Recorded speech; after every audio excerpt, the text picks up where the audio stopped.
Welcome to the Stronger Than Steel podcast with your host, Austin Davidson and John Keir, talking Steelers all the time. Now, here's Austin and John. Hello, everybody, and welcome back to another episode of the Stronger Than Steel podcast with your hosts, myself, John Keir, and my buddy, Austin Davidson. Heyo. It is season 6, episode 24 of the podcast, and today, Austin, we're talking Pittsburgh Steelers and Cincinnati Bengals ahead of week 3 of the NFL season coming up. But first, how are you doing, man? How are you handling this week 2 loss to the Las Vegas Raiders now that some time has passed? Doing good. I mean, it still sucks that you lost that game, but it is what it is, hoping for better stuff ahead with some better offensive line play as they groove forward, and just kind of got to hope for the best. I mean, a lot of people probably already thought that the Steelers were going to start the season 1-1, and that's where they are. They're at 1-1. They might have done it in the Inverse. Not high percentage way. Yeah, like what people would have thought happened, but you still got to win against against an interconference team, not in your division. It's the same thing. Doesn't really matter. It's just going to move on. So with these two teams obviously being in the same division, it's the first AFC North game for Pittsburgh this season. And last year the Steelers actually split their 2 games with Cincinnati, losing in Cincinnati the most recent game they played against each other back in week 15 a year ago. Probably the low point of the season outside of the actual playoff loss to the Browns a few weeks later. That Monday night game in Cincinnati was quite ugly for the Pittsburgh Steelers. Yeah, I mean, going up against the Ryan Finley-led Bengals and losing losing over 9 points, you lost by 10, is not good, especially when you had only had 1 loss up until that point. I'm pretty sure that was right 2. after Washington. That was right? after Buffalo. So that was the whole like slip up against Washington. Because remember, Washington had more than double the amount of time Pittsburgh had to prep for that game, and then Buffalo was a good team, and then everyone thought this was the game where Pittsburgh would get back on track, and they didn't, and then it was a complete panic. For some reason, I thought this was the game after Washington. But yeah, so not a great part of the skid, not good. Hopefully we see better showing from the offense in this game. From what I remember from that game, it was just the offense was showing nothing. Wasn't it like 17-0 at the half? And then the offense... It was the lowest graded game for Ben Roethlisberger in his entire career from PFF. Yeah, I remember it being pretty rough to watch. But, yeah, hopefully a better time this time. The Steelers have not lost back-to-back games to the Bengals since the 2012 and 2013 season, where the Steelers lost 13-10 on December 23rd in 2012, and then lost 20-10 on September 6, 2013 in the following season. That would be the last time the Steelers had consecutive losses to the Bengals. That first game you mentioned there was a game where Ben Roethlisberger came back from injury too quickly, tossed 3 picks, and the Steelers were eliminated from the playoffs. It's the earliest they've ever been eliminated from the playoffs in the Mike Tomlin era in week 16 or 15. No, 16. Week 16. I'm sorry. Fun fact. Yeah. And then that next game, the 20-10 game, was the infamous trivia question I asked you about Derek Moy, if you remember that. Oh, yeah. Caught that touchdown in that game. Derek Moy. Mm-hmm. What a name. So what a guy. Let's kind of get back to the present here. Let's kind of take a look at the Cincinnati Bengals right now. They're also 1-1. They had a surprise win in week 1 as well against the Minnesota Vikings in, relatively impressive fashion, given the fact that this team was not expected to be all that good going into the year.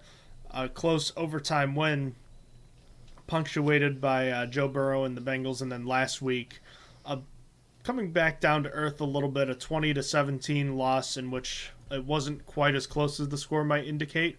So through 2 games, the Bengals 1-1 and have had some good and bad things as far as their results go. But it looks as though this team is going to be more competitive than the one that only won 4 a year ago. Yeah, with Joe Burrow being back, it should help them a little bit that they actually have their guy who they want to be there. I still think that there's still some struggles and growing pains. Their offensive line is also in shambles still. It's not fixed, so they still have a lot to deal with, but they should be still be a better team because their offensive line was also bad last year, and this year it's at least a little bit better because now they have Jonah Williams who can actually play.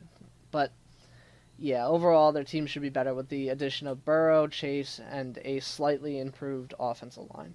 So yeah, the main point for this offense was they were going to get Joe Burrow back. They added Jamar Chase with the 5th pick of the draft, and they were able to add a free agent in Riley Reif to help stabilize the tackle position, but the interior offensive line still a bit of a question mark. Why don't we kind of dive into the injury report right now, since that kind of has a lot to do with what we'll be talking about with the Bengals offense. Wide receiver T. Higgins is doubtful with the shoulder injury. Let's focus on him for just a minute. Higgins emerged as maybe the Bengals' best receiver a year ago. Not really talked about all that much because of all the good receivers that kind of broke out last season, but finished with a respectable 67 receptions for over 900 yards and 6 touchdown grabs. He already has 2 touchdowns this year and has 10 receptions to go with it. So missing him, I think, would be quite a big loss for the Bengals offense in this one. Yeah, T. Higgins does limit them a little. I mean, not as much as it would have last year, but because now they have Jamar Chase and Tyler Boyd. But yeah, I mean, he was still playing really well. People thought he was going to be their best wide receiver this year, at least to start, and then maybe Jamar Chase would break out later. But they still have Boyd. Boyd is still my favorite wide receiver on that team, and it's not because he's from Pittsburgh. I have no connection to the college for the most part. But I just always enjoyed him as a player. Thought that he was really good and always underrated. He always reminded me of Juju, actually, like a different version of Juju. They kind of do the same things. Both slot well. receivers. You know, he's only 26. Yeah. It feels like he's been around quite a while. Honestly, Boyd, I have the opposite. I feel like Boyd's only been in the league for like 3 or 4 years. Oh, really? I guess that makes sense. 3 or 4 is, I wouldn't say opposite then. I'd say he feels like he's been here an appropriate amount of time. If he's 26, he probably came in at 22. Yeah, this is his 6th NFL season. Oh, wow. He came in at 20? Oh. He might. Okay, yeah. Let me see. His birthday's coming up in November, so he would have turned 21 during the season. Okay, interesting. I honestly didn't realize he was in the league that long. I would have said that he was in the league for 5 or 4 years. Wild. But he's been a remarkably consistent slot receiver now, so he'll still be probably the most reliable option for the Bengals on 3rd down. And obviously there's Jamar Chase, the rookie receiver, who hasn't been a super consistent player, but has had 2 home run touchdowns this season. I know he had all the drop problems early on, but what do you think about Jamar Chase as a player? So far, not much. Not saying he's bad or anything, but I haven't really developed opinion yet because he had such a bad preseason, and then he's come on pretty strong to the regular season through 2 games. I think that he's all right. I don't know whether to say he's lived up to his potential yet because it's only been 2 games, but I mean he does lead the team in receiving yards, so that's got to count for something, I guess. He's all right. At the moment, he's all right until I see at least a bit more. All right. And elsewhere, as far as the Bengals passing attack goes, there's the whole Joe Burrow thing. And as far as Joe Burrow goes, this is a guy that was the Heisman Trophy winner, led what was maybe the best offense in FBS history at LSU over Clemson, his final season there 2 years ago. Had an okay rookie season before a knee injury ended his season. Are you high on Joe Burrow? Are you riding the hype train with him, or are you a doubter? Or are you a normal person that might actually be somewhere in between? I think he's good enough. I think that I'm not overly impressed with his skills so far. Like, I don't think he's a top-tier quarterback, but, like, I also don't think he's bad. So I do live in that middle ground. I think that even before he got injured, like, I was like, he's playing well, but not amazing. Like, he was playing good enough. But regardless of that, I think that Burrow still makes some mistakes. He had a bad game this past week that's kind of people didn't really see, because I think I talked about it on the last podcast. Zach Wilson just overshadowed every bad quarterback performance. Everyone's like, this Jets quarterback just threw 4 picks in the first half. But Joe Burrow threw 3 picks himself in the entire game last year. Back Granted, to back to back. Yeah, I mean, it was against a really good defense, in the Bears' defense, but he's not perfect. I think that he plays well enough. And that's what I say. He's not going to get you those, like, he's not going to be able to tear up a good defense like that, at least not consistently. He might have his games, but it's just, he's kind of like a middle-of-the-pack guy. But I'd say he's above, like, in the top half still, at the middle of the pack. Like, top half of the quarterbacks in the league. There's still another level for him to reach, and I think it's going to be tough to see if he can get there if his offensive line continues to be an issue like it has been so far. And we'll kind of relay that into the injury report again. Starting guard Xavier Su'a-Filo is doubtful to start this game as well. The right guard, he has a knee injury. And with the Steelers missing Tyson Alualu and perhaps another couple pieces and maybe TJ Watt and certainly Alex Highsmith, who's been ruled out of this game, the Steelers do have a potential weakness to exploit with the Bengals offense, but it might not be the mismatch that we might have seen had all the Steelers been healthy going into this one. Yeah, I mean, and it might not even matter. We saw last week the Steelers should have had a mismatch against the Bengals offensive line, and it didn't work out.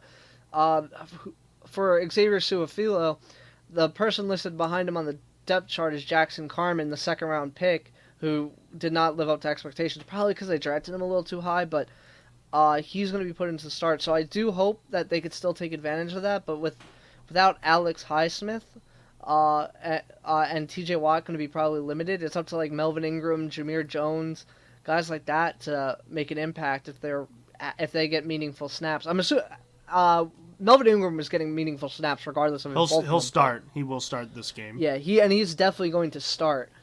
But it's up to whoever's playing next to him to also take advantage of this offensive line. They did not last week. Once TJ Watt went down, it was over for the pass rush for the most part. So I'm hoping for more this week. Tight end position is pretty quiet with CJ Uzama. He's a respectable pro.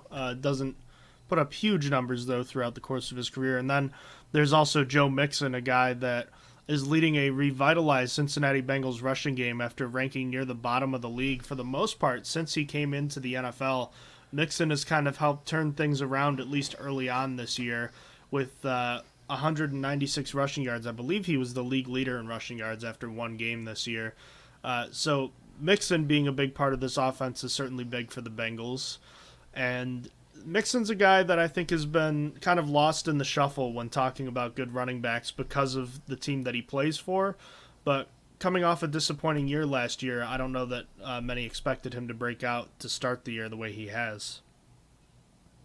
Yeah, I honestly am someone that was been very low on Mixon. I thought he wasn't very good, and I didn't think it was because of his offensive line, but he's having a bounce-back season so far through 2 games. Obviously, as you said, he's averaging just under 100 yards rushing per game, and the Bengals as a whole are averaging over 100 yards rushing per game. So overall, they're doing better. They did kind of what they might have done what we wanted the Steelers to do, which was, well, they're going to get worse at pass blocking, but they can't get much worse at run blocking. Kind of what we might be seeing with the Bengals here, where their run blocking actually did improve going into this year. They still can't pass block for anything, but they've helped Mixon a little bit more so far through 2 games. And this is a team that has handed Mixon the ball so far 49 times so far this year, so averaging just under 25 rushing attempts per game. So they've been willing to give him the rock on with a lot of chances and a lot of regular opportunity this year. This is still a team that likes to spread it out, though, with Zach Taylor from the Sean McVay coaching tree. And Jamar Chase and Joe Burrow both, I don't know if you'd call it open criticism, but they did sort of call for more deep passing plays after last week's loss to the Bears. So perhaps you might see more of that going into this week. When you look at this Bengals offense, expecting them to kind of spread it out, try to get Joe Mixon in space, and distribute to their playmakers, Now imagine minus T. Higgins. I imagine that they saw what the Raiders did last week, and they might take some shots with Jamar Chase in this one. I would expect them to go deep on occasion, maybe even more than on occasion, with some regularity, especially to Jamar Chase, and then they'd try to sprinkle it into Tyler Boyd over the middle and on underneath routes when they need big conversions on third down, while otherwise letting Mixon do the heavy lifting. Yeah, it's going to be interesting to see what they do with Higgins. I wonder who's going to be the third wide receiver for them. They have Auden Tate, Stanley Morgan, Mike Thomas, and then they have Trenton Irwin. My mind says Auden Tate, but that's my mind is blurred because I had a Madden league with Auden Tate, I think 2 years ago, and I just really loved using him. So in my head, he's the next guy up, but I don't think that's very true. I don't know which wide receiver is actually going to be playing in place of Higgins in 3 wide receiver sets or 4 wide receiver sets. So. If I may, so far, besides the 3 receivers, Uzama and Mixon, so after those 5 guys, Mike Thomas is the only other receiver to have received targets this year. So Auden Tate is not the guy. He doesn't. Okay, that makes sense. I mean, maybe. I don't know. I would think that right now Mike Thomas is the guy. Thomas has been in the league for the same amount of time as Tyler Boyd, but having spent most of his career with the Rams, his career high for receptions in a season is 13. It made sense. On their depth chart, they have Mike Thomas directly behind T. Higgins, which should basically answer that question, but I wasn't sure anyway. All right, and then as far as the way that this offense is probably going to deploy itself, I guess why don't we kind of slip into the conversation about the defensive injuries. Joe Hayden, Devin Bush will be returning. Obviously no Tyson Alualu for at least the foreseeable future. Carlos Davis, reserve defensive tackle, out. So Isaiah Buggs is really the only defensive tackle on the roster that's going to be healthy. And obviously edge rusher Alex Highsmith is out of this game too, which leaves just TJ Watt, who's questionable after being limited the entire week. So there's a lot to unpack there, all with the Steelers' defensive front and some concerns there. But with all that being said, how do you kind of see the way the Steelers' defense could potentially stack up against this Bengals offense? I think we're going to see a little bit less rotation because, as you said, there's not as much options. You can't just sprinkle in Melvin Ingram when you want. Melvin Ingram is now the starter.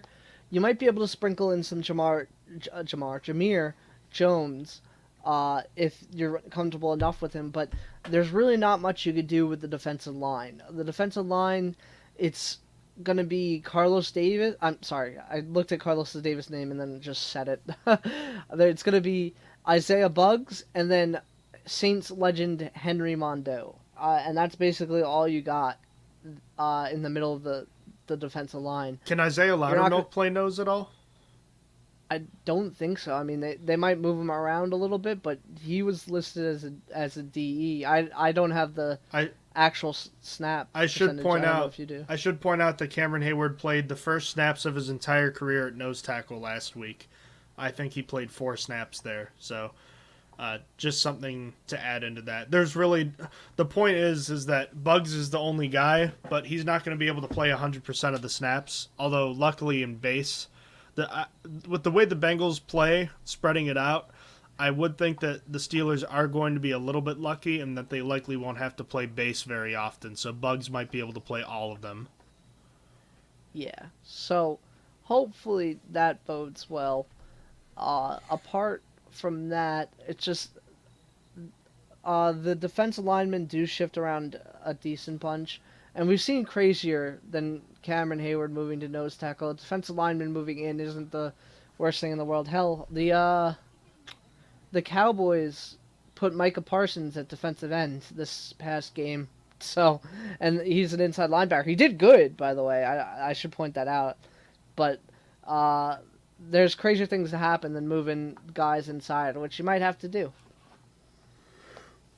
When you look at the outside with the Steelers getting reinforcements back at the cornerback room with Joe Hayden, are you feeling a little bit better about their matchup with guys like Tyler Boyd, who they've typically bracketed Boyd? Boyd has been the biggest point of point of emphasis when it comes to coverage for the defense. But Keith Butler also mentioned in a press conference that he's focused on stopping the run Sunday, despite the Bengals' talented wide receivers in Jamar Chase and T. Higgins, who will most likely not be playing, and Tyler Boyd and Jamar Chase. So with that being said, it seems as though the Steelers are putting an emphasis on this running game from Joe Mixon and the Bengals. Do you think that's the right place for them to be focused?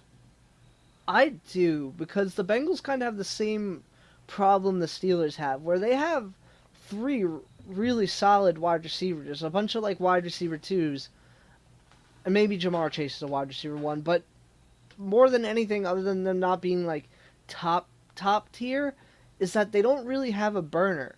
Like, none of those guys are exceptionally fast. Like, they're not guys that are going to burn you. It's not like the concern with Hayden going up against any wide receiver is, I know that Hayden's going to be good enough, but I don't know if he's going to be fast enough. And I don't have that problem here. Boyd is not a guy that's going to run away from you. Jamar Chase is young somewhat, but like I feel like he doesn't really have that speed. Oh, well, I stand corrected. I don't know. I just never see. Now, have we seen I was gonna Jamar say, Chase run that fast in a game? Like I feel like even watching him from LSU, he was never that fast. Well, I'll kind of answer that question with another statistic for you. So, all right, here we go.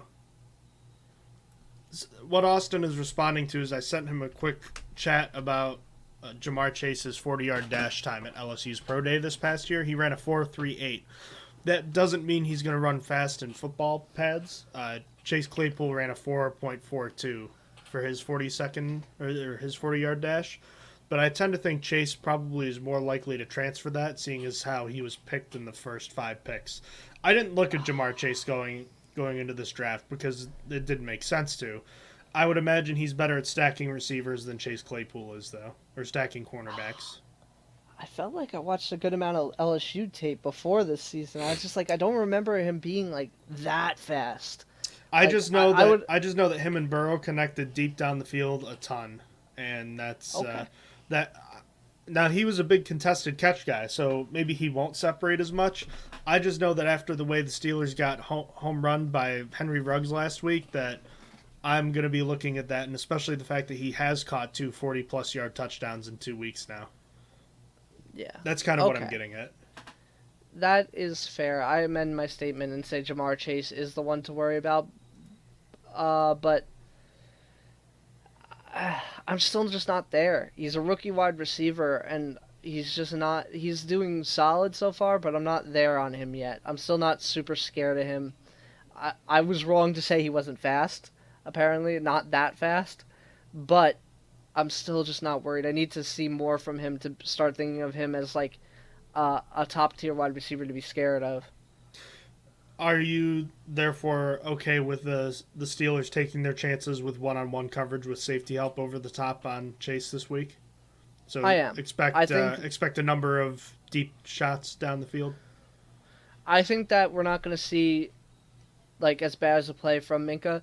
And opposed to Jamar Chase, I did think Henry Ruggs was super fast. Like, I did know. That, like, Henry Ruggs... He broke the record, didn't he?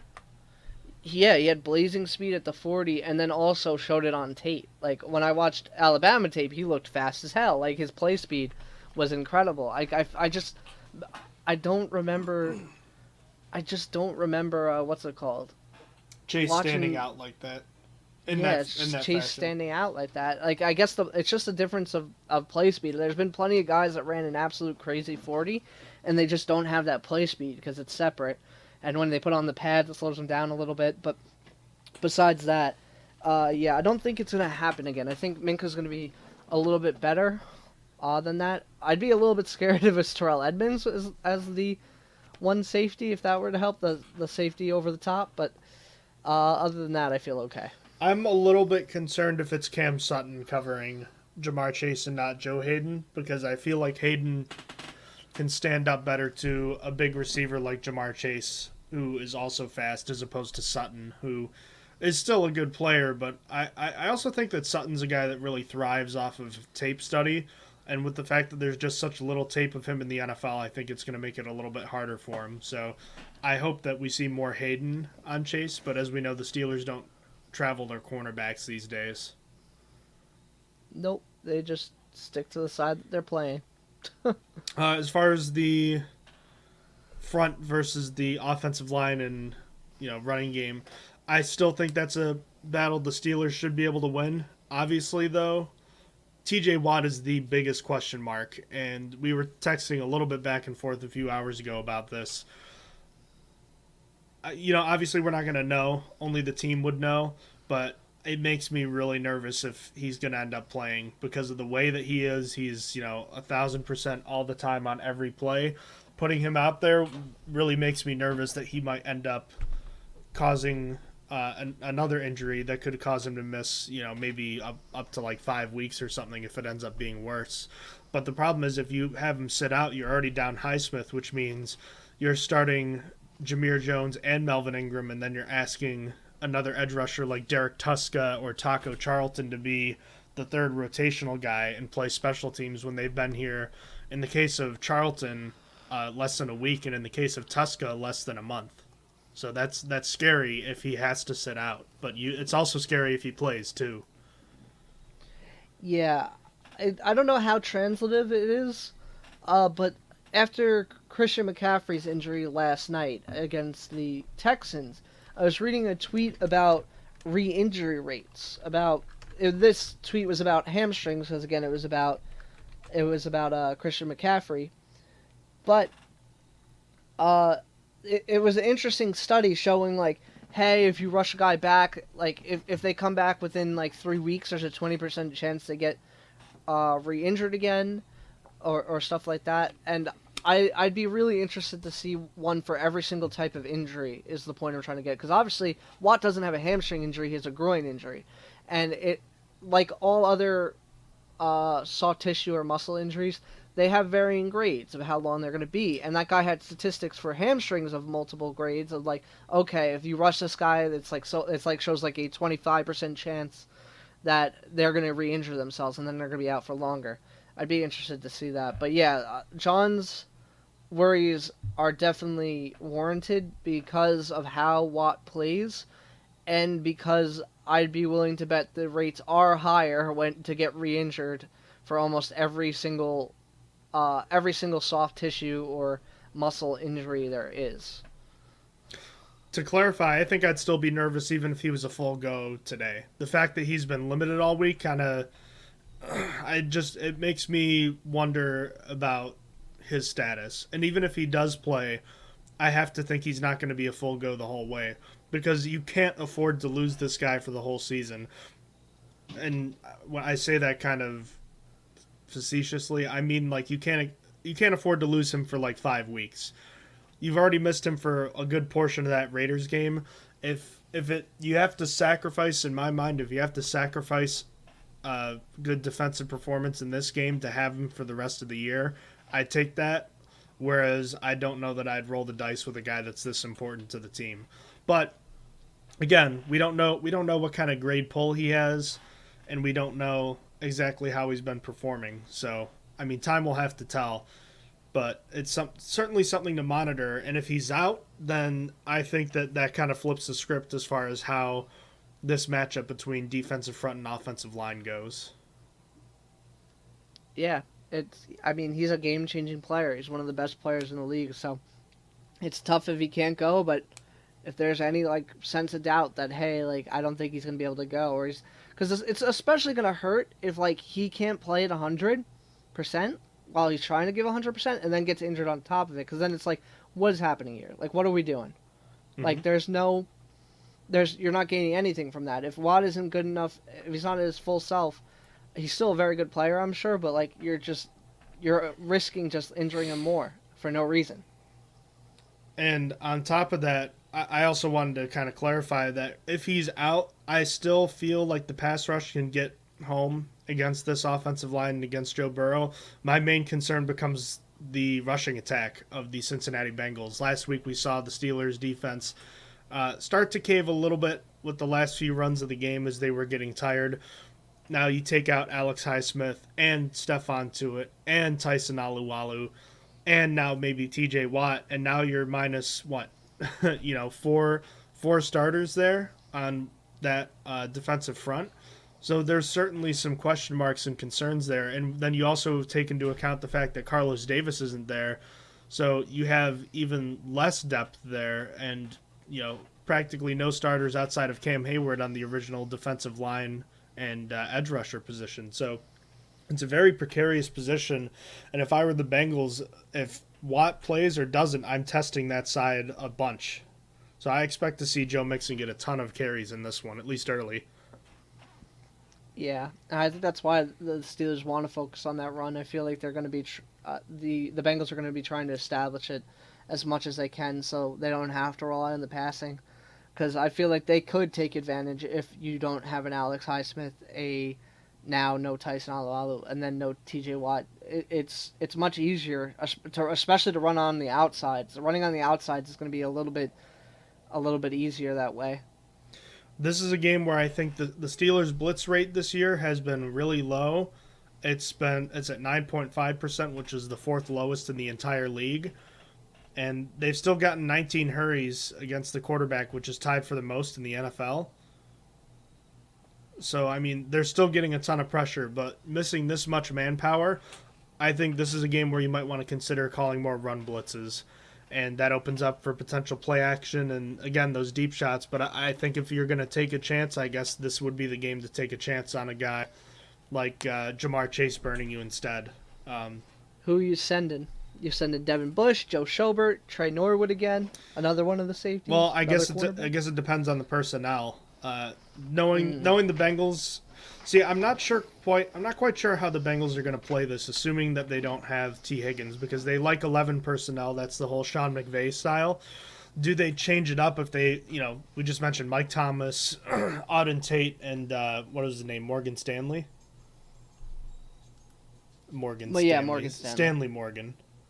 Morgan Stanley's a company. I got that mixed up. Anyhow, do any of those three receivers make you want to run an extra tight end? Maybe. I mean, Drew Sample, your boy, is still out there. I love Drew Sample still. Maybe you run some 12 personnel in this game.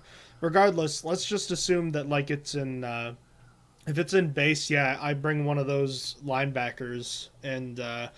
I don't know, maybe this is a game where you see more Terrell Edmonds around the line of scrimmage.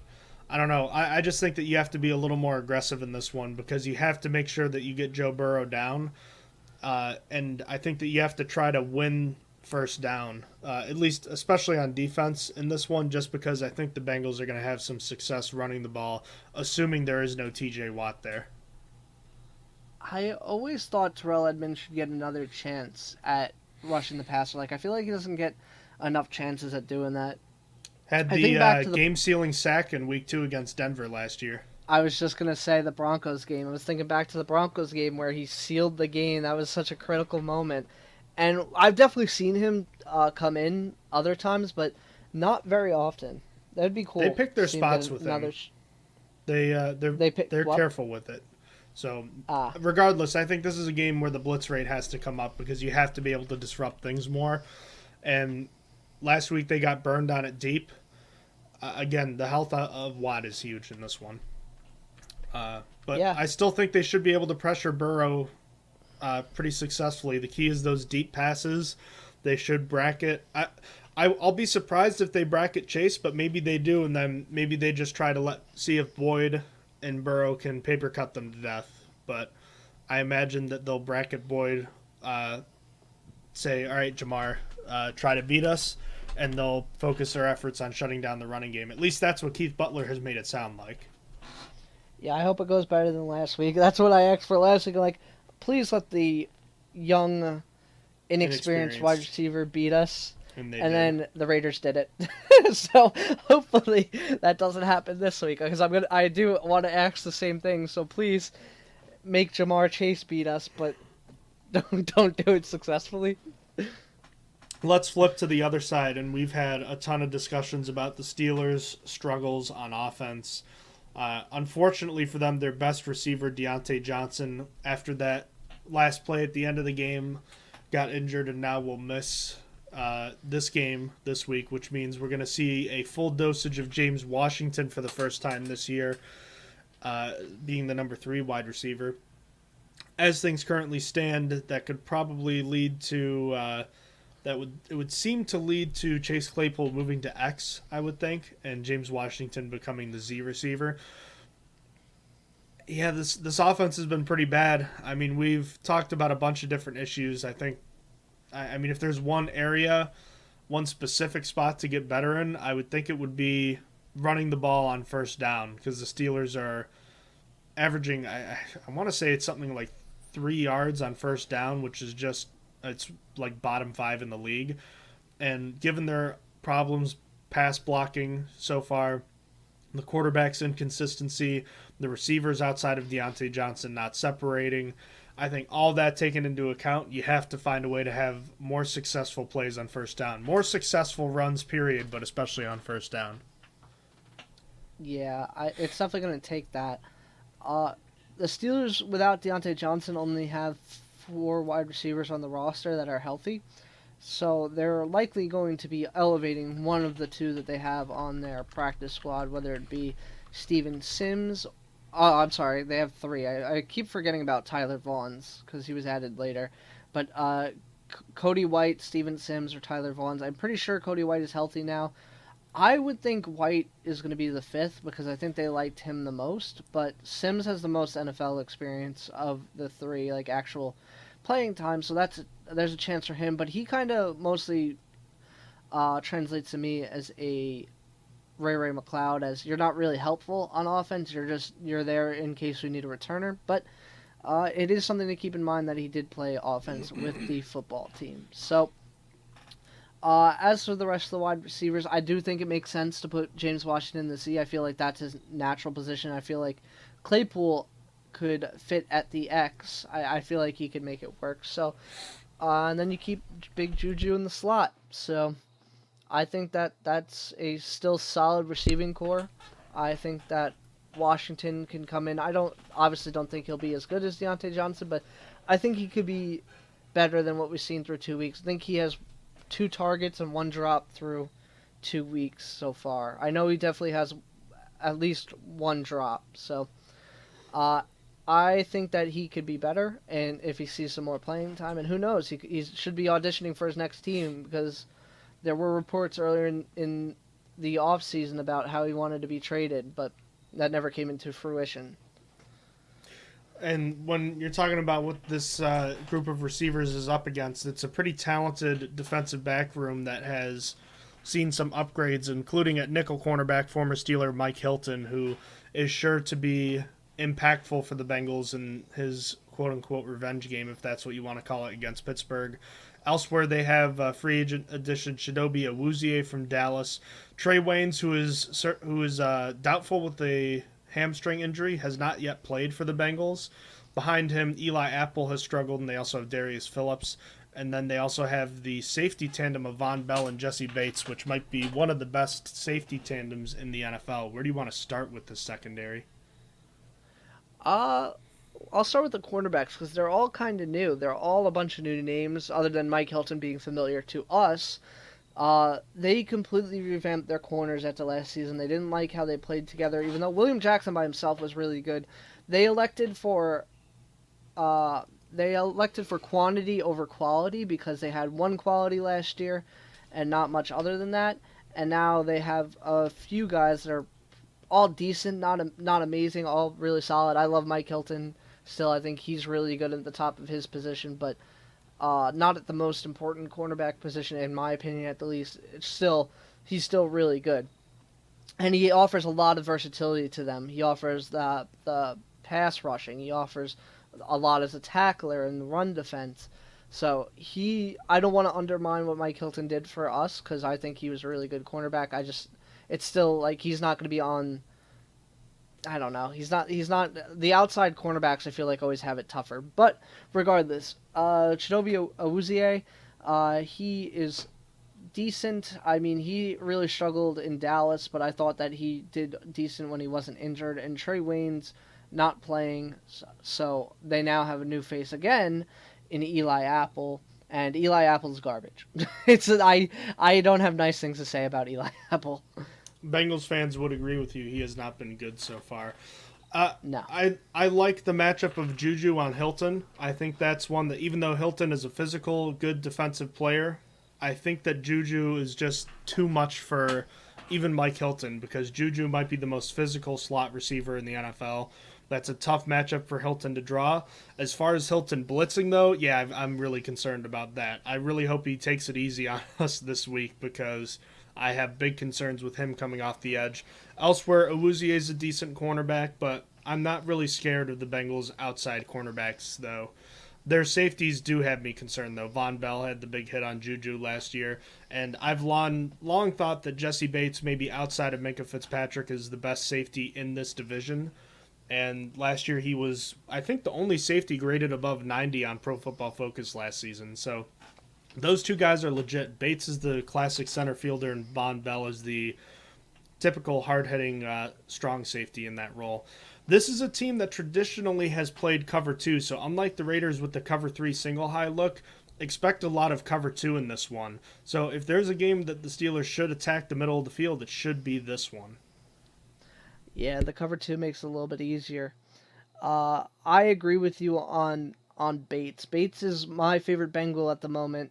I just really like how he plays. I was a big fan of his coming out of college. When you looked at him coming out of Wake Forest, right? It was yes. Jesse Bates. Wake Forest.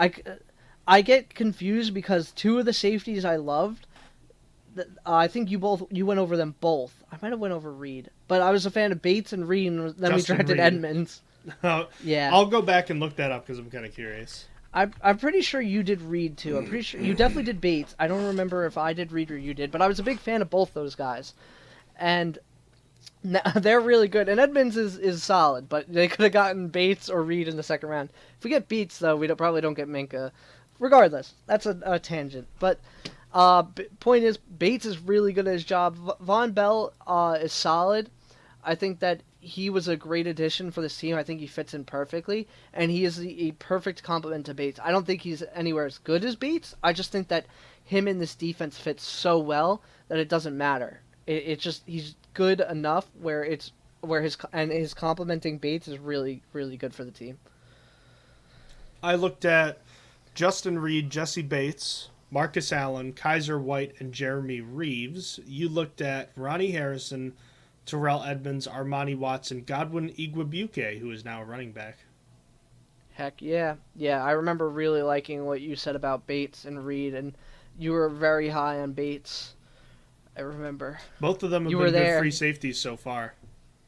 Yeah, you were there before anyone else. Really quick thought, now that, because I remember you were not a fan of the Terrell Edmonds pick at all on draft night and the first couple weeks after. Where are you now, 3 years later? It's aight. It's okay. It does hurt looking that you could have had Jesse Bates or Justin Reed way later. They both fell. Were not supposed to. Reed especially. Reed, I remember not supposed to be falling into where he fell to. So that does stink looking back, but it's all better in retrospect. It's all, it's easy to say now. Terrell Edmonds turned out better than I expected. I think I was expecting another Artie Burns. I was so mortified by what Artie Burns turned into because they reached on him. I was scared that it was the exact same situation. And it somewhat was because they drafted a defensive back for athletics and athletics alone with very little good tape. It was okay. I remember saying that he was... Like, when a guy's really bad, I usually say they're 7th or undrafted. I remember saying I would have taken Terrell Edmonds in the 4th, and he was being mocked in mostly the 3rd. But he's been all right. I think he's decent enough. I'm trying to find right now where Jesse Bates is. Has he not made a Pro Bowl? He has not. Jesse Bates is one of the most underrated players in the NFL right now. He's made an All-Pro, but not a Pro Bowl. Yeah, it's because he's on the Bengals, but not for long. That contract's not going to work out. There's no way. He's been so passive aggressive to them, and they're just not paying him top safety money. And they're probably saying, "Well, you don't have a Pro Bowl." That might change this year, though. Yeah, God, I hope Bates leaves the division. That'd be great. Anyhow, so the concerns about over the top, about the Steelers' ability to push the ball downfield. I'm nervous about the way that this coverage matchup sets up because the Steelers are missing their best wide receiver, and the Bengals have good safety. So I think that this is a game that's going to play to Ben Roethlisberger's what he likes, which is more so the underneath stuff right now. Maybe you'll see some hole shots, but I'd like to see the Steelers take advantage down the field. This should be a game that you should see more of Eric Ebron and Pat Freiermuth up the middle, and especially Juju, too. I just don't know if we will. Yeah, it's going to be hard to attack over the top with those two safeties paired together. As far as the linebackers go, Logan Wilson, Jermaine Pratt, haven't been anything crazy special, but there's some solid players. I still feel like that you can have them. You can have them had. And with Najee Harris, I think this could be an opportunity where if he's isolated in space, he could have some big gains in this one. I still like Logan Wilson. He's a young guy, but I think that he could be something great. I mean, this is like his first real experience. This is his first real season where he gets to prove it. But other than that, I don't really think much of the other linebackers that they have. Jermaine Pratt doesn't do anything for me. The backups behind all those guys don't do anything for me. So they should be able to attack those linebackers in both the passing game and possibly running up the middle. I am a little afraid of Larry Ogunjobi. I think he's underrated. I thought he did really well last season. Not for the Bengals, but because he didn't play for them then. But I think that he's really good. And Trey Hendrickson is also a really solid player. Really, their defensive line is just a bunch of solid players that I think play well together. Did you know I ended up looking at Logan Wilson and Akeem Davis-Gaither the same year? I thought I looked at Logan Wilson. Maybe you did. I was going to say, I'm pretty sure I have. Isn't he from Minnesota? No, he's from Wyoming. And who am I confusing him with then? Regardless, two guys that we looked at ended up on the same team. I recall thinking Davis-Gaither was going to be a better player because he was more the modern type of linebacker. Kind of like remember, what was his name? David Long? Yeah, from West Virginia. Yeah, he was supposed to be kind of like him. You did look at Logan Wilson. I was incorrect. I was going to say, I confused Minnesota and Wyoming. Are you thinking of Troy Dye? No, that's Oregon. I remember Troy Dye. I was only saying Troy Dye because he plays on the Vikings. I hate Troy Dye. I feel like that was I guess it was 2020, so it wasn't that long ago. Anyways, back to the defensive line of the Cincinnati Bengals. Yeah, you mentioned their guys are just kind of, they're not outstanding in any one way in particular, but they all play their part and they do a good job. Let's start with their free agent acquisition, Trey Hendrickson, who, I don't know about you, but I'd still rather have Carl Lawson than Trey Hendrickson up front. Not right now, obviously. But Hendrickson getting paid after a 13.5 sack season last year already has 1.5 right now. So he's a problem. Sam Hubbard has been a pretty solid pass rusher for the Bengals on the edge. And then DJ Reader's been a guy with a lot of experience up the middle. And so is Larry Ogunjobi. He's been a good run stopper. So the Bengals have 4 good players, 2 good run stoppers, and 2 good pass rushers on the outside. I definitely have my concerns in this one, especially on the right side with Trey Turner and Chukwuma Okorafor. But I would like to see this team get out in this open space. I want to see Najee Harris in space. I'd love to see them use, if they use 11 personnel, that's fine, but I'd like to see them also use 22 and 21 or 12 personnel. but I hope they spread it out, but they just really haven't done that yet. But the Steelers have to do something to get this ground game going. To go back to the Trey Hendrickson thing, that was one of the contracts that I really just didn't understand. They gave him the same exact contract that Carl Lawson took with the Jets. And it's not like, oh, okay, Lawson went to go compete. Like, this is before the draft, so he didn't even necessarily know the Jets quarterback. I mean, I guess everyone knew the Jets quarterback by a month prior to the draft, but it's just like, I don't know if they didn't offer it or if Carl Lawson literally just said, I'm leaving, goodbye, I don't want to be here, which, I mean, it could be a thing if Jesse Bates is doing the same exact. Jesse Bates not saying he doesn't want to be here. Jesse Bates wants a bigger contract. I don't know what they did. They're really not good at keeping talent for whatever reason. But regardless, Trey Hendrickson was a lateral move, and it was just like, it's, if anything, it was not a downgrade, but he had no familiarity with the team, so having Carl Lawson for the same price would have made more sense. But as you said, Trey Hendrickson has been solid so far. Pretty sure he leads the team in sacks with his 1.5 sacks so far. No, B.J. Hill has 2. Okay, so I thought it was B.J. Hill's a good run regardless, stopper, isn't he?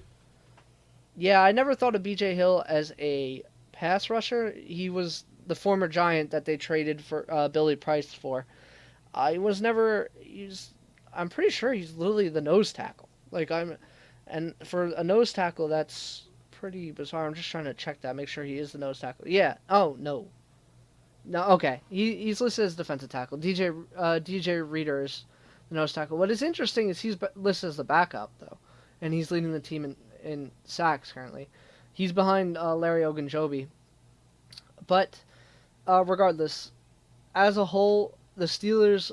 If the Steelers want to establish a run game and prove that they could actually run this year, this is a good game to get going. I mean, I did say that all these guys are solid in their own way, not outstanding, but they do their job. But Najee Harris should be better than them if Najee Harris can live up to his expectations. And even with a not so good offensive line, I'm trusting Najee Harris's ability to get yards after contact to carry him through this one, no pun intended.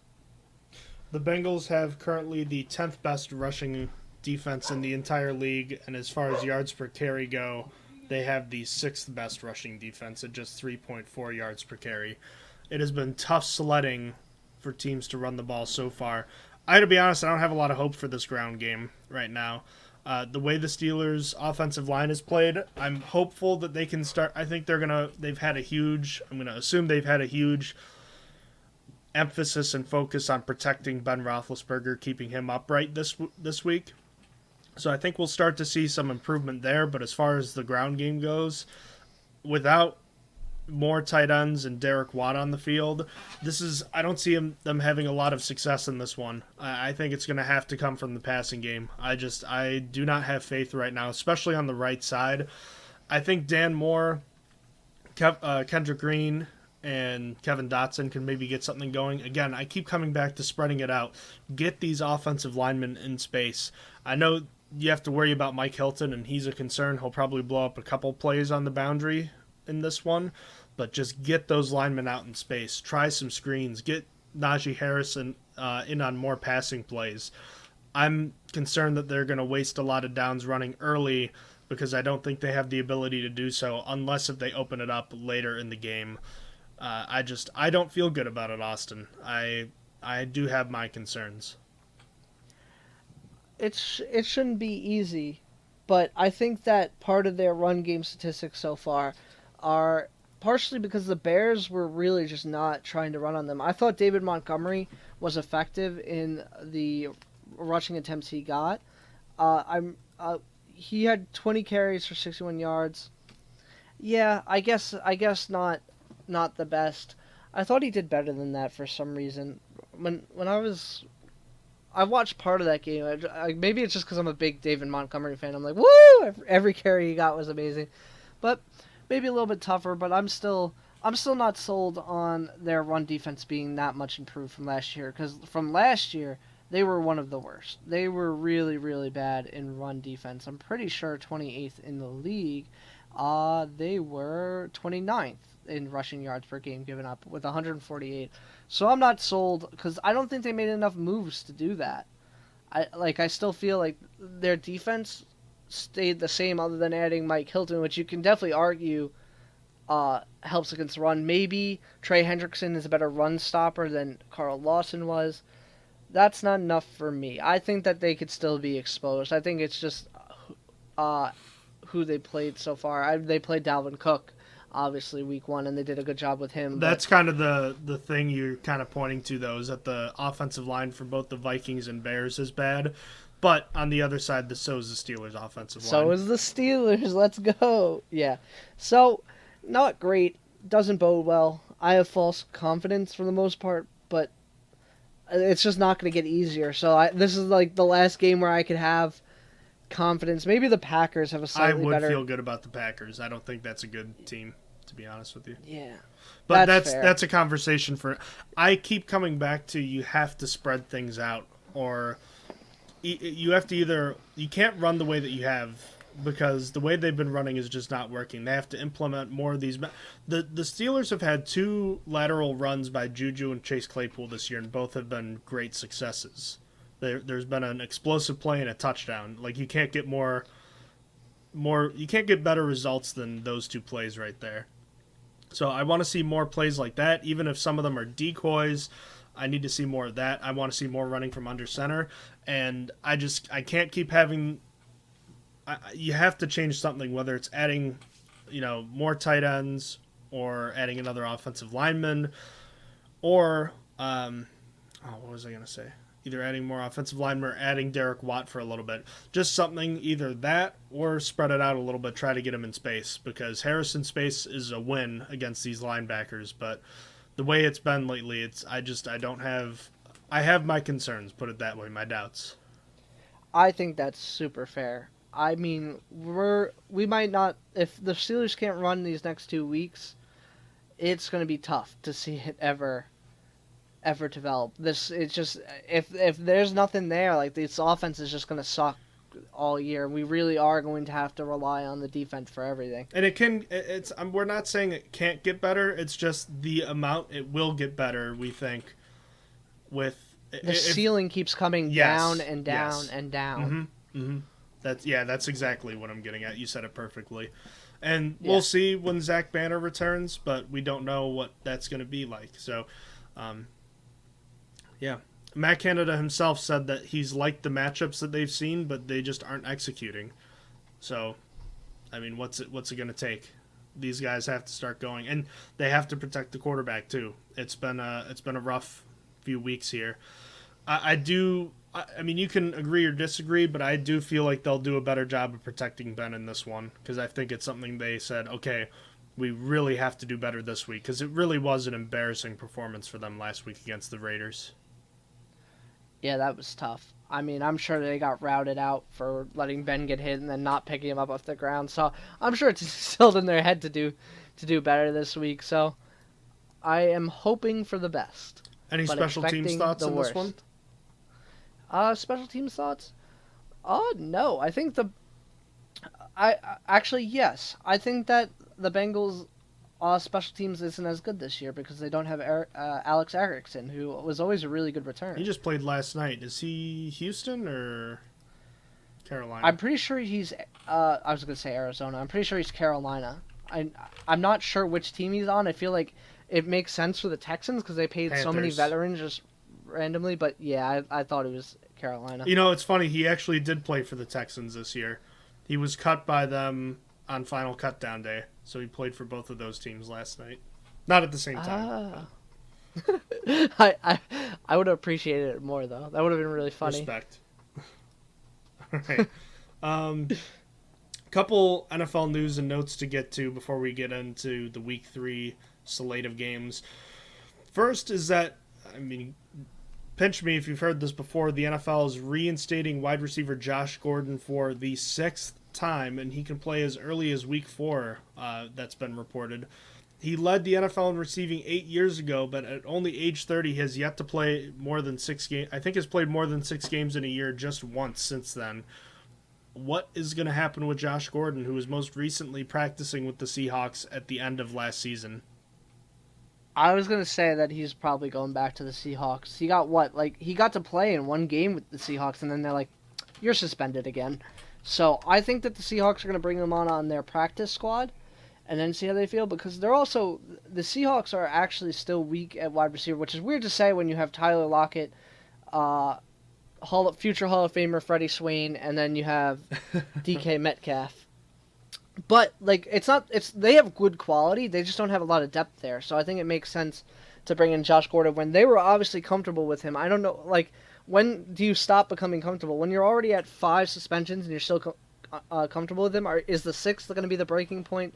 I doubt it. So I think that it makes sense for him to go back to the Seahawks. I don't know if there's another team that's going to be interested. I remember there being like maybe a few teams that were interested in bringing him in. We'll see if there's an injury at receiver position that can kind of... That could also change things, yeah. If you need another wide receiver to start in a pinch. Well, remember the Saints had I think it was the Seahawks several years ago, and then they invited Brandon Marshall out, and then he didn't play much, and then the same thing happened with the Saints, who got Des Bryant on the phone. He tore his Achilles.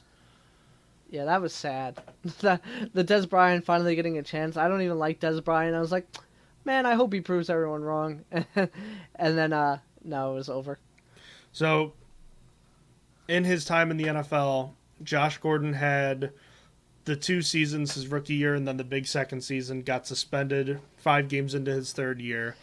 Missed the next 2 years for suspension. 2017 played 5 games with Cleveland, and then got suspended again. 2018 came back, played that 1 game with Cleveland where he scored against Pittsburgh in that tie, if you remember that game.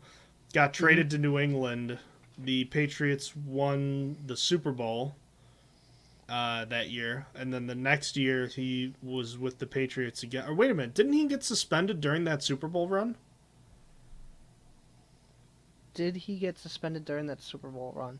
I think so. I think like as soon as they got it. I think right before the playoffs he left the team or something. Yeah, he might have. That I don't remember. He that might have left to focus on himself. That might have been what it was. But then he came back the next year, played 6 games with New England, and then went to Seattle, played 5 games there, and then got suspended again. And then got suspended again last year. So, a lot of suspensions. So, I don't know. I think at some point here, he'll be too old to overcome these suspensions. Oh, yeah. I mean, he's starting to push it. 30 is pretty old for the NFL terms. So, there's that. All right. And then the last bit of news, the Ravens have placed 4 players, Brandon Williams, Justin Madubuike, Justin Houston, and Jalen Ferguson on the reserve COVID list. Also, Lamar Jackson is questionable with an illness. What can we say except a wow? I mean, we talked about where have you heard this before with Josh Gordon? Where have you heard the Ravens putting a bunch of guys on the COVID list? Like, it's just, they got to be doing something wrong. Like, their team having such a bad breakout again, and then Lamar Jackson having it earlier in the year. The Steelers haven't even like talked about COVID yet this year. Knock on wood, please, God, we do not need that. But it's like, I don't understand. I don't understand what goes on. Obviously, it was Jalen Ferguson that messed it up for everyone, so it's not their fault. I don't know. Obviously, I don't know if all of them have it. I think it does. I think there's a good chance that all of them have it. Ravens were not one of the 100% COVID teams, 100% vaccinated teams. Well, Lamar Jackson clearly isn't. Yeah, so Lamar Jackson is one of them.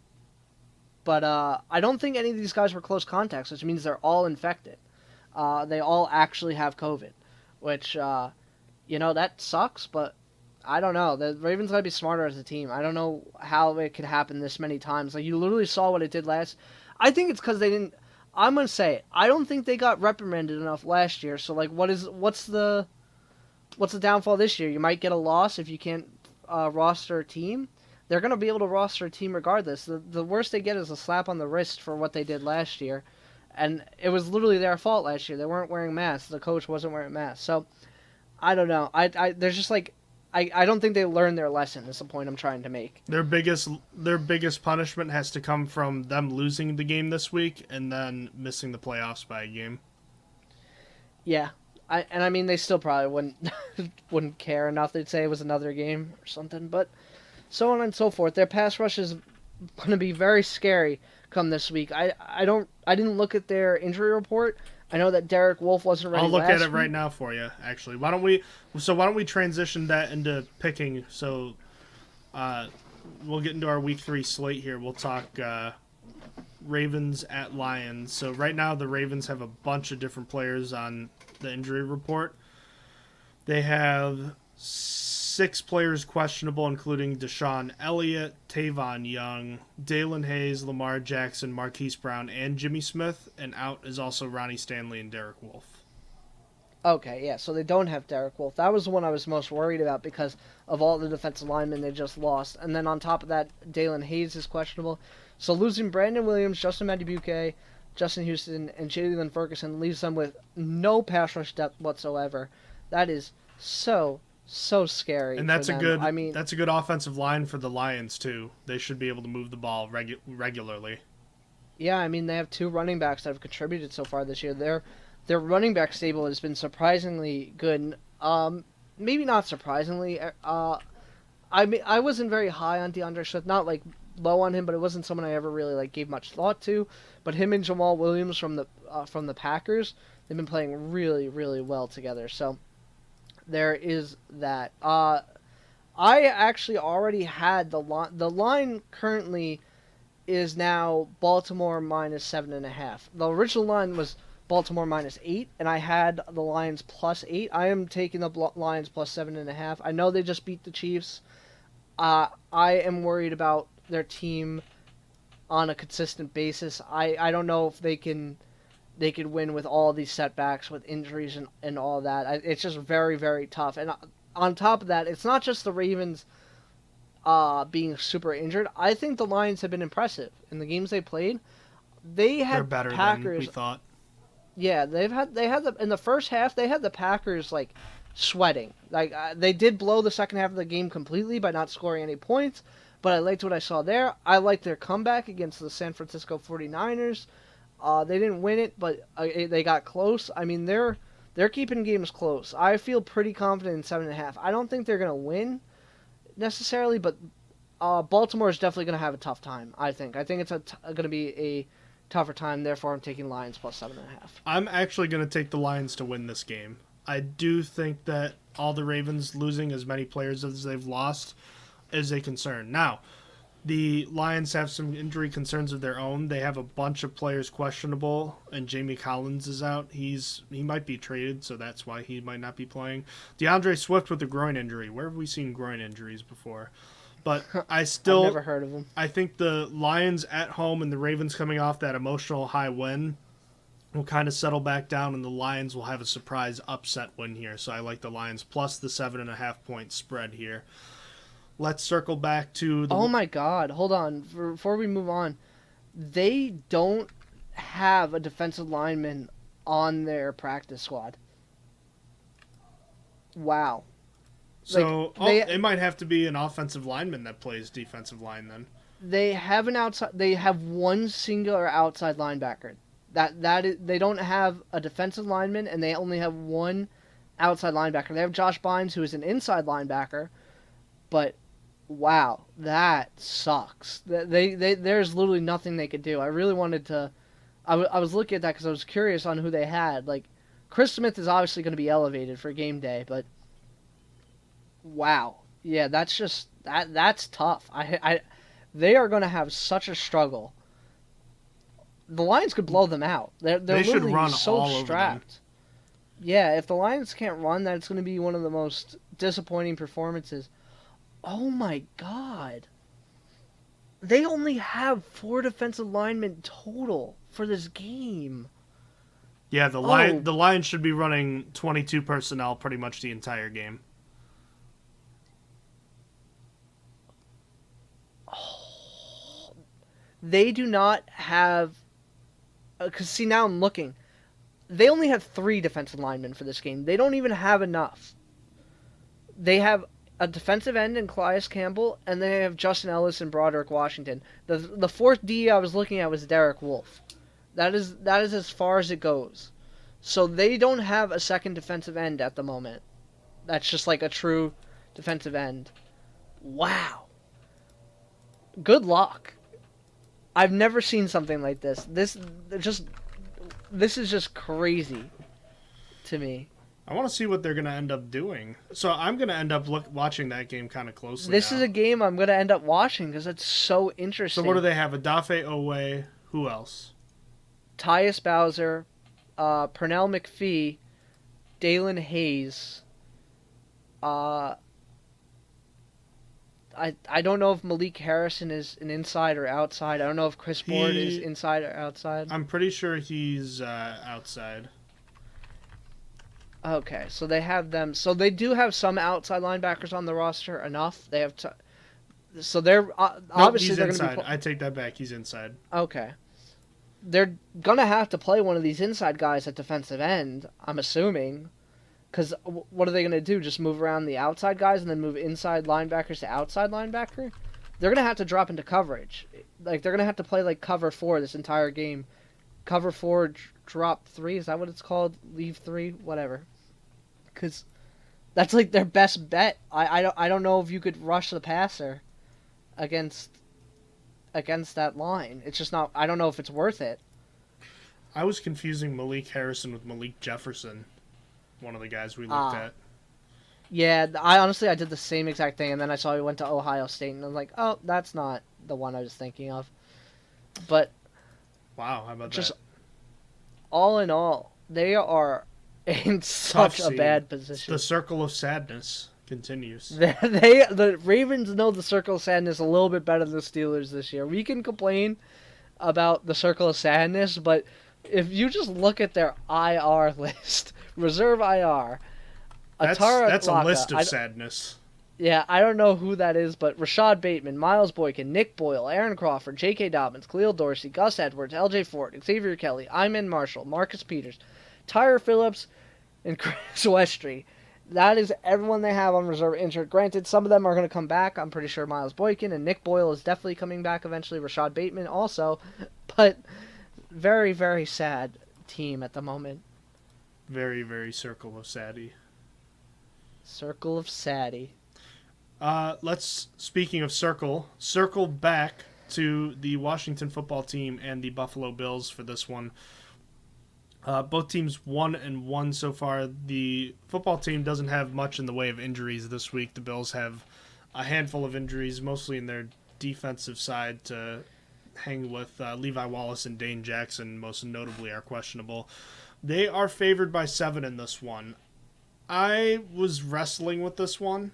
I want to pick Buffalo, but they've been pretty uneven to start, and this is a pretty good defense. Plus, Taylor Heineke played really well last week, and I'm kind of a believer in him now. Yeah, I'm also going to echo your sentiment. I like Washington's defense. They're very similar to the Steelers, and if they could... honestly, the Washington offense is probably more effective than the Steelers right now, as sad as that is. So if they could just watch the tape from the Steelers game, see if they could take advantage, I think that they could pull out a victory here. Washington +7, with that being said. I don't think Washington is going to win. I do think Bills are going to win, but I think Washington's going to only lose by 3 points. I also have Washington +7, but I will have the Bills winning too. All right, let's move to Chicago Bears at the Cleveland Browns. Cleveland favored by 7.5 at home. I like Cleveland to cover here. I know that they have their injury concerns, and they survived a scare from the Houston Texans last week. But at the end of the day, I still think this is a team that's too talented, even with their problems at receiver, to lose to a team in Chicago that, outside of a solid defense, starting their rookie quarterback and Justin Fields, I think Fields is going to struggle against this Browns pass rush with Myles Garrett and Jadeveon Clowney. I think it's going to be tough for the Bears to put the ball in the end zone, and the Browns, I think, will be able to do so, not easily, but will be able to do so just fine. And Odell Beckham Jr. should be playing in his first game of the year this week. Yep. I'm going to take the Bears +7.5. I like betting on the rookie quarterback in their first game. I did it with Davis Mills. Did not work. I'm going to do it again with the Bears, and just without knowing how he will actually play in his first time as a full starter against a pretty tough team, may I add. I'm still gonna risk it. I'm taking the Bears plus 7.5. Some news in the Titans and Colts game. According to the Colts, Carson Wentz is on track to play in this one. With that being the case, they're 5.5 point underdogs in Tennessee. So I decided to switch up my pick. I was going to go Tennessee originally, but now I'm going to go Colts plus 5.5 here. I love that. I really do like that, but I am going to pick the Titans to cover, and it's going to be my lock of the week. I still think the Colts are just not in a good state. Regardless, I don't know if Carson Wentz being there helps them all too much. I'm not very good at the lock of the week so far, and honestly, the more I look at this game, the more I'm like, I probably shouldn't do that, but I'm going to do it anyway. Titans cover. All right, elsewhere, the Los Angeles Chargers are going to Arrowhead to take on the Kansas City Chiefs. The Chiefs are a touchdown favorite despite their loss to the Ravens last week. I like the Chargers here. It's funny, a few weeks ago when we were talking season preview, I saw your prediction that the Chargers would win the division and not the Chiefs. I saw that and I was like, well, that's going to be wrong. I'm actually not sure that that's going to be wrong. Through 2 weeks, just 2 weeks, but through 2 weeks, I've seen not a lot that I've liked from the Chiefs at all. They're a pretty epic / lucky comeback against the Browns away from being 0-2, staring down the barrel of 0-3. The Chargers, while not overly impressive this year, I think are a much more steady team than the Chiefs are, who I view the Chiefs similarly to the way I viewed the Steelers from 2016 to 2018. Which is, they're better than that team, obviously, but I view them as a huge product of their triple threat offense, which is Patrick Mahomes, Travis Kelce, and Tyreek Hill. One of those guys goes down and the offense is not dead, but a lot easier to defend. I'd like the Chargers in this one to win this one outright. Imagine drafting a running back in the first round. No. Could be us as well. It could be us. And the Chiefs are exactly seeing why you never ever even when you win the Super Bowl. It doesn't matter. Take a cornerback or wide receiver if you really don't have a position. You need 3 of each and depth. So it is always going to, and I think we're seeing that. The Chiefs, for so many other reasons, would be so much better off if they just had another wide receiver and especially another cornerback. Their defense is really screwing them. Their offense would quite literally be unstoppable if they had anything more than they have right now. But Clyde Edwards-Helaire isn't it. I said I wasn't a big fan of his. He's not. I'm not sure he's bad. He just doesn't fit with this team at all. They don't use him, and they shouldn't, because Patrick Mahomes is really good at deep passing. He's got Tyreek Hill. He's got Travis Kelce. Up until one of those guys gets hurt, if they get hurt, no reason not to. Clyde Edwards-Helaire's stat line last week was pathetic. I don't. Plus the game-losing fumble. Plus the game-losing fumble, yeah. So overall, he had 13 carries for 46 yards. Just not very good. Doesn't work there. Anyway, this is a long statement to say I'm taking the Chargers plus 7 because the Chiefs' defense is going to allow literally everyone to stay in it. Every team knows they're going to have to be in a firefight with Patrick Mahomes anyway. The Chiefs' defense is going to allow anyone to do that.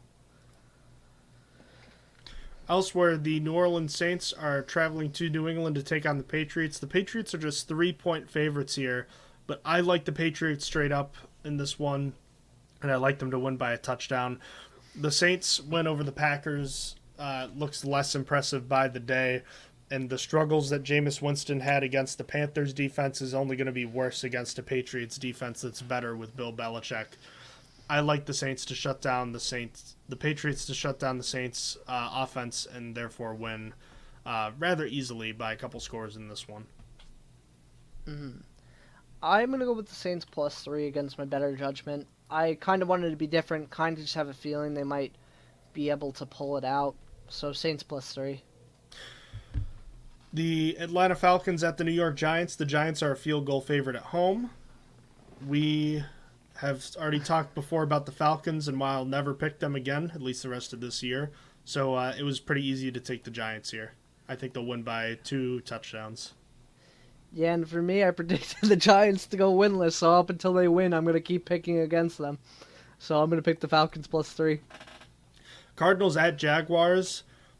The Jacksonville Jaguars are 7.5-point underdogs at home. This is going to be my lock of the week. Kyler Murray playing like an MVP so far against a team in Jacksonville that looks like the wheels are coming off. They're riding off the rails here, and Trevor Lawrence, while he's had some nice throws, has struggled immensely. Give me the Cardinals to cover. This game gives me weird feelings. I'm going to pick the Cardinals to cover, but I have such a weird upset feeling that it should not even be close. The Cardinals should be able to blow them out like 50-0. They shouldn't be able to do anything. But I have such a weird... Maybe that's why. It feels too wrong for the Cardinals to be this good against the team. I don't know. Cards cover. But nervously. Nervously. Exactly. Into the 4 o'clock slate of games, the Jets at the Broncos. Denver is a 10.5-point favorite at home. I like the Broncos in this one. Zach Wilson had a tough game against a good Patriots defense. I think the Broncos defense is better, and they're at home. That's going to be a tough environment for the rookie quarterback to produce, and I think he'll get crushed up in Denver, up in the Mile High City. I'm going to take the Jets. Sorry. No, it's okay. I'm going to take the Jets plus 10.5. I think that we're not going to see as bad of a performance as we did last week, and it was kind of crazy how close the Jets kept it when you know that they threw 4 first quarter interceptions. Not first quarter, first half. They only lost by 19, which I that's a lot. Saying it out loud, it's a lot, but when you're throwing 4 picks, I mean, that's not that bad. I don't think he's going to throw 4 picks again. I think the max he throws is 2. And I didn't think Denver handled the Jaguars as well as would have liked for me to feel comfortable in them blowing out the Jets. And them winning by 11 to me is a blowout. So I'm going to pick the Jets plus 10.5. The Miami Dolphins traveling to the Sin City to take on the Raiders. Vegas is a 3.5-point favorite at home. I like the Raiders to cover this one. The Raiders, having played 2 bad offensive lines and have put a ton of pressure on the quarterback. The Dolphins might be the worst offensive line that they've seen so far this year.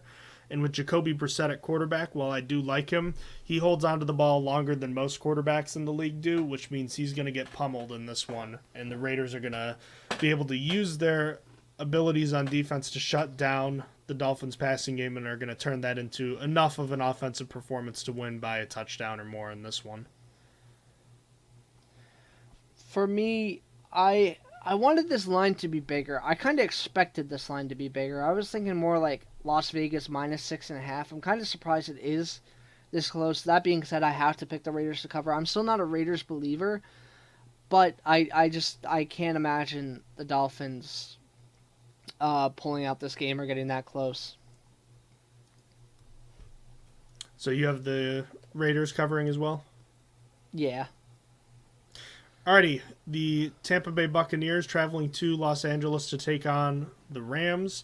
No Jaden Minkins, no Jason Pierre-Paul, and no Antonio Brown for the Buccaneers in this one. I like the Rams to win this one at home in a pretty entertaining later game.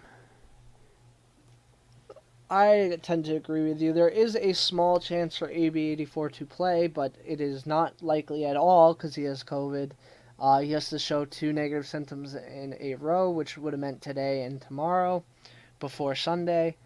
Actually, he might be able to do the day of. I'm not actually sure. I forget on the COVID rules. They're all confusing, but I'm going to take the Rams +1 regardless if he plays or not. I was going to say, by the way, the line is Tampa Bay is favored by 1, so I'm taking the Rams plus the points. To the last late game on Sunday, the Seattle Seahawks in Minnesota taking on the Vikings. The Vikings surprisingly 0-2. Yeah, given the Bengals loss, they're still just 2-point underdogs at home, which I thought was kind of surprising. This seemed like an easy pick for the Seahawks.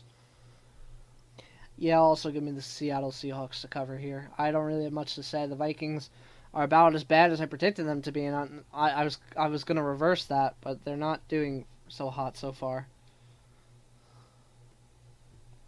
All All right, into Sunday night, the Green Bay Packers, fresh off their Monday night win, take on the San Francisco 49ers. San Francisco is a field goal favorite at home. I like the 49ers in this one. I am not sold at all on Green Bay. And even though the 49ers have a ton of injuries, so do the Packers. They've had a bunch of guys on the injury report this week. I'm just not a believer in the Packers right now. And even though I traditionally have not been with the Niners, I'm going to take them this week to cover that 3-point spread. I am going to take the Packers +3. Not a lot good to be said. The Packers haven't played well for about 6 quarters of football. They've had 2 good quarters of football, and those 2 good quarters were against the Lions. Not particularly amazing.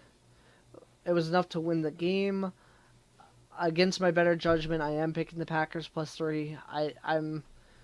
I'm expecting a bounce back game at some point. Maybe they are. This is true that they're no longer good, but I'm gonna pick the Packers +3. And then our last game of the week is the Eagles at the Cowboys in NFC East showdown. The Cowboys are favored by 3.5. I'm gonna take them, lay the points, because even though the Eagles have been better than I thought they were going to be going into the year, I think that the Cowboys' offense is going to turn over a new leaf, and we'll see some more action from Tony Pollard as opposed to Ezekiel Elliott. I just think the Cowboys' offense is too good in this one. Yeah, I bounce back and forth because I kind of talked about the Eagles, how I'm kind of a believer in them. But Dallas has impressed me so far. Not their offense. Their offense I expected to be good. Their defense has played really, really well, and I was so low on them and their cornerbacks. They made it work so far. Granted, they have a huge injury problem right now. Michael Gallup's on IR. Amari Cooper might not play for this game because he has rib injury. DeMarcus Lawrence broke his foot. Micah Parsons is playing defensive end. You got a lot going on here with Dallas. I still think they cover, but it might just be barely. They might win 24-20 or something like that. All right, and let's circle over to the Steelers game. They are a 3-point favorite at home against the Cincinnati Bengals. Let's get the whole works in regarding this game. How are you feeling about how this one's going to turn out? Who are going to be the players you're going to be watching, and do you have any bold predictions for us today? On offense, I'm picking Pat Freiermuth. I think that he's going to get a pretty good snap share, especially after we saw what he did last week in his snap shares there. So I'm picking him, and not just for that. I think that if they send Mike Hilton on a blitz from the outside, he's going to be your best chance at blocking him if he's the outside guy. So I'm picking him for that if that scenario ever arises. Obviously, Hilton might not rush on his side, so it might not be a matchup we even see. I don't know. It's just going to depend on how the game is going. But those are the reasons I chose him.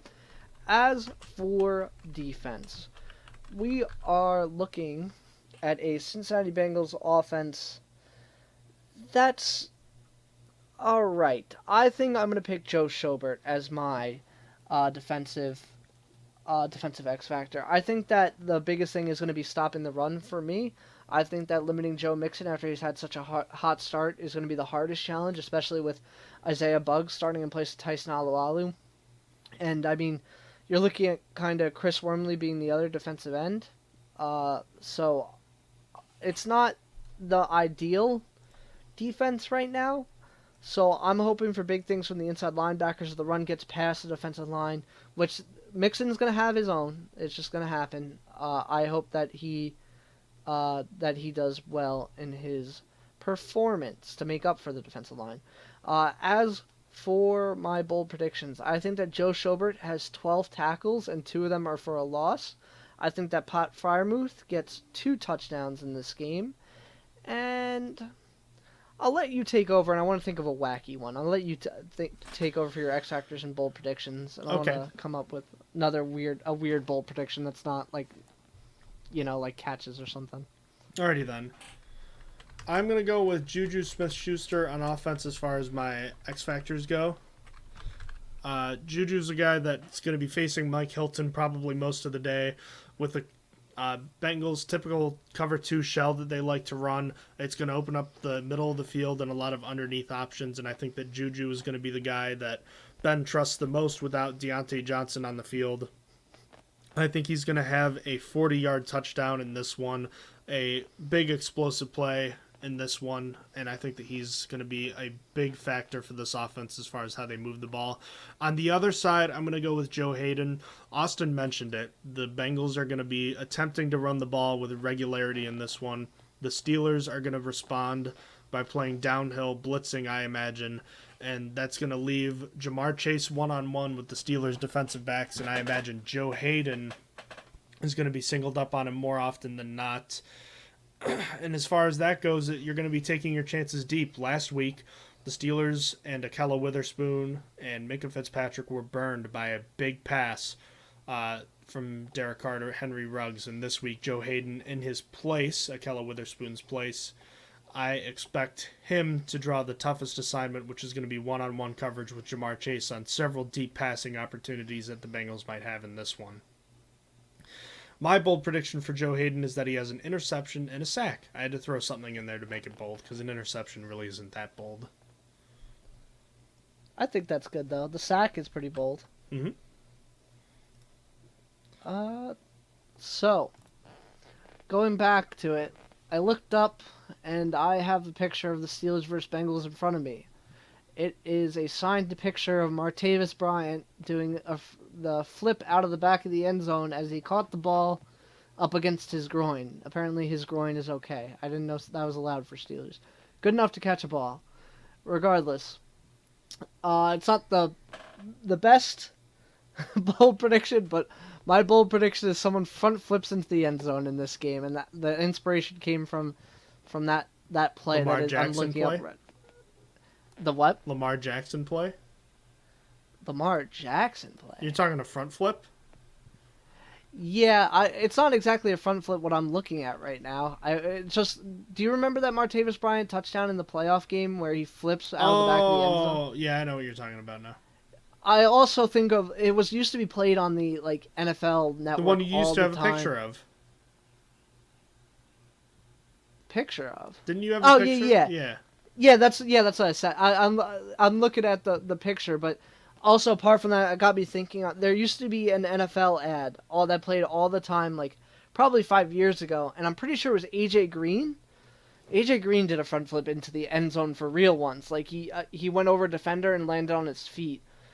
It might have not been AJ Green. It was a Bengal for sure, though. I'm 80% sure it was AJ Green. But whatever. That is where the combination of those two things inspired me for a stupid bold prediction. All right then. How do you think this game's gonna go then? So I don't like where the Steelers are at. I don't like where the Bengals are at. It's two slow and inefficient offenses coming to battle each other. I'm going to go with 10-7 Steelers. I think that's what they win by. I don't think either offense is particularly good. I think it's going to be it's going to be really tough to watch, I feel like, unless you're a real big fan of defense. I think what I'm picturing in my head is not a good defensive game. It's just a really bad offenses. So with the Steelers being favored by 3, that's how do we do that? Did we do that? The tiebreaker goes to the Bengals, so I'm taking the Bengals +3. Okay. I'm also going to have the Bengals +3 in this one. I have the Steelers winning this one, but by a score of 19-18. Look, both offenses, I think, are going to have trouble in this one. I have a tough time thinking about the Steelers' offensive line and thinking that they're going to be able to run the ball in this one. And we talked several times over the past week about why the Steelers need a running game for Ben Roethlisberger to succeed at this point in his career. So I struggle to see the Steelers surpassing 20 points in this one. On the flip side, the Bengals' offensive line, I still think that even without TJ Watt potentially, the Steelers are going to be able to generate a ton of pressure, and without T. Higgins, the Bengals are really only going to be able to move the ball through either Joe Mixon or Tyler Boyd. And if the Steelers bracket Boyd, that means they just have to attack Mixon and take their chances with Jamar Chase. And I'm not sold on the Bengals being able to do that with regularity in this one. I have a tough time thinking about how this one is going to go, but I do think it will be low scoring. But I could see this game going either way. But it's not a must-win because there aren't must-win games in Week 3. But the Steelers need to win this game. Yeah, I mean, you need to get that heads up on the AFC North now while you get the chance. I mean, your team should be getting better after this week when you get Zach Banner and Stephon Tuitt back, hopefully. But having the leg up of having an AFC North tiebreaker early on would be very nice. Yeah, and the way things go, the Steelers have games against Green Bay, Denver, and Seattle before their bye week, so this should be the most winnable game on the schedule before then. And, you know, for all the grief we've given the Steelers and fans have given the Steelers over the past week for their performance against the Raiders, they'll be in first place in the division with a win this week. They actually sit at first right now. Oh, well, they definitely are, yes. But if they do get a win, they'll be unquestionably top of the division because even though they'll be tied, they will be the only team with a win within the division, is what I mean. Very true. Very true. This is very big. So it should be a decent competitive game, but you really need to, I need to see growth from the offensive line. And just all across the board, there's got to be a lot better. And then defensively, you're just holding out hope and hoping for no more injuries. My God, no more injuries. I would like to see Derek Watt too, please. Not on special teams. Or Derek Watt. Maybe Kevin Rader. I need to see more tight ends. Hell, I know we've been talking about Joe Haig. Throw him out there too. He is going to help the running game. My God. He might be a better pass catcher too. Shoot. Tough scene. Tough scene. The circle of sadness continues here on the Stronger Than Steel podcast, but maybe it'll end with the win against the Bengals in Week 3. In the meantime, though, thank you for listening. Do you have anything else you wanted to add, Austin, before we wrap this up? One thing. If anyone would like to design a site that has team stats all together, every single team stat, and labels the teams and numbers them so it's easy to see. Like Pro Football Reference, but... Yes. Put ads on it so you make money. Please design one. I am so frustrated. Put porn on it if you want. I don't care. I literally don't care. I literally watch free NFL streams, and that, every time I watch it's like, hot young singles near you. In your area. And I'm like, okay, cool. I'm watching football. So I'm okay with this, is my point. Just, please, the NFL really just sucks. They changed their team stats page on their website, which is what Austin's getting at, so. Yeah, they ruined the team stats page that we used to get, not all our prep work, but we did our prep work and we'd look at their stats per game, and now it's just, we have to go to 5 websites, and it's such a pain. Or we could probably get it, oh my God. Does PFF have that stuff too, or no? Not like that. Their stats are a little different though. They give, for instance, they give sacks differently. Oh, so that's not helpful either. Design a site that's functional, fun, works nice, gives me the stats I need. You know what? It doesn't have to be fun. Just needs to give me the stats I need, all in one place. Thank you. If anyone would like to do that. That would certainly be appreciated. But until next time, thank you as always for listening to the Stronger Than Steel podcast. If you have any questions, as you always can, please email us at strongerthansteelpodcast@gmail.com. And as we've been mentioning, check out our new home for our podcast on anchor.fm/strongerthansteel, where you can see our podcast and you can listen on Spotify and several other locations as well. And Austin, thanks for joining me. Hopefully we'll be talking about a Steelers win after Sunday, and if not, then well, as we always say, the circle of sadness will continue. Yes, sir. Goodbye, everybody. Take care. You have been listening to Stronger Than Steel podcast. Thank you for joining us today, and don't forget to check out our website listed in the description below.